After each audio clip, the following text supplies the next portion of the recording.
National Prosecutor Dariusz Barski has reported to the President on the recent illegal actions of Minister Adam Bodnar's people. The President is considering what legal action to take in this situation.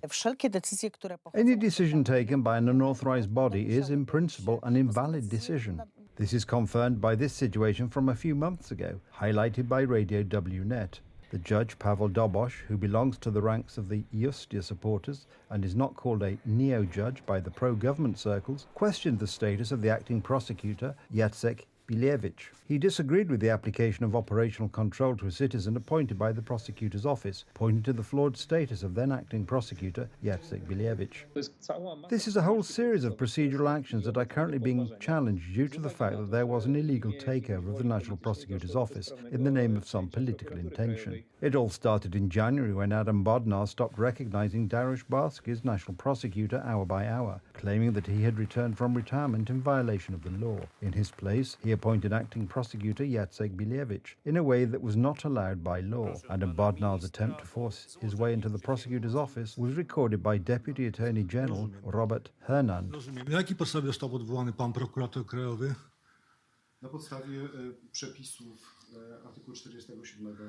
To uprzejmie informuję pana ministra, z szacunkiem dla pana ministra pełnym, ale uprzejmie informuję pana ministra, że pana decyzja jest bezprawna i nosi znamiona popełnienia przestępstwa.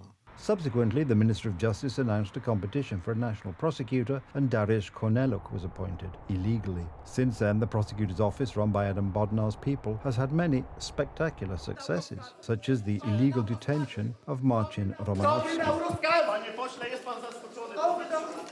As recently as August, Korneluk himself assured that the controversy surrounding the prosecutor's office would be resolved by a Supreme Court ruling. And indeed, the criminal chamber of the Supreme Court ruled that Dariusz Barski was the national prosecutor. Czy o to chodzi? Is this the point that the legislature has no control over itself, that citizens are powerless against the state, that they have no judicial protection? It would seem that after the Supreme Court's decision, the authority would give in. However, this was not the case, and the services of Adam Bodnar still do not allow Dariusz Barski to enter the National Prosecutor's Office. Pustka i tam jest główne wejście i tamtędy przechodzimy. Panie prokuratorze. Ale to jest rzecznik, jest prokurator. Ja nie mogę tutaj... Ale co pani wydał takie polecenie, jeśli mogę? Prokurator krajowy. To właśnie pan jest prokurator krajowy. Lawyers who have traditionally supported Donald Tusk's camp are in an extremely difficult position. On the one hand, they see extreme violations of the law. On the other hand, they want to remain loyal. In light of Friday's resolution, from a formal point of view, the national prosecutor should be Dariusz Barski, but the current situation is closer to the rule of law. One must admit that Donald Tusk's team is consistent in its actions. First, the Prime Minister promised to act according to the law as he understands it, and a month ago, he announced that he would continue to break the law. Mamy dzisiaj potrzebę.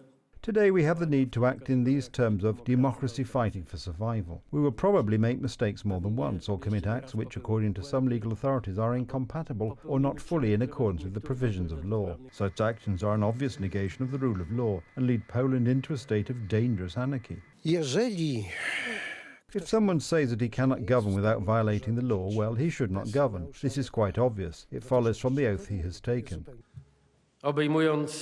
On assuming the office of Prime Minister, I solemnly swear that I will be faithful to the provisions of the Constitution and other laws of the Republic of Poland. Despite such a blatant case of law breaking, the EU bureaucracy remained silent throughout. When there was a shadow of a doubt under the Law and Justice government, the European Parliament, the European Commission and every other possible organisation sounded the alarm. Now that people from their political bubble are in power, everything is fine. Paweł Buch, Republika.